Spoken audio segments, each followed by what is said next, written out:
What I've done here is started a tree in some rather flavorful colors. There's a layer of paint down, alizarin crimson, ultramarine blue, we've got some yellows in here, and what we have is the texture of the paint, the mixture of the granules of the paint showing, which are saying this is bark, just the way the paint dries and lays down.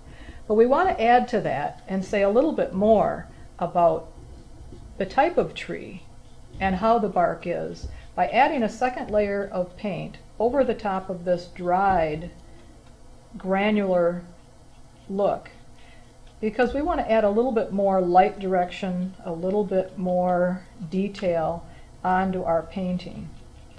Watercolor paintings reconstitute, so we have to be careful when we add additional layers of paint onto our painting. We don't want to disturb the previous layer, but we do want to add a little bit more definition and say light direction, texture, and perhaps more character in branches, suggest leaves, or whatever we want to do to dress up our tree a little bit more.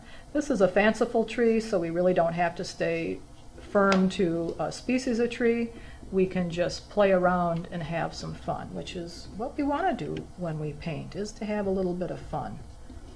So I'm doing a horizontal brush stroke with actually a firmer brush than I laid down the first layer with. Usually use a synthetic blend paintbrush. Now I'm using an old hog bristle brush, which gives me more defined lines and gives a little bit look of texture.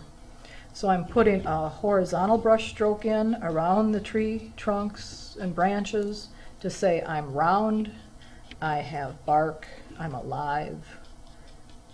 And then I can come back in with a fan brush. And now notice I'm using a neutralized color over the brighter colors I've put down, and I'm toning it down a little bit too. And I can go vertical with a fan brush, or I can continue horizontal. I'm just going to add a little bit more texture to the bark. And if you look at a real tree, it is very inconsistent, so I'm not real concerned about being exact here. I'm just having some fun and seeing what we can do to put a little bit more detail into this tree trunk.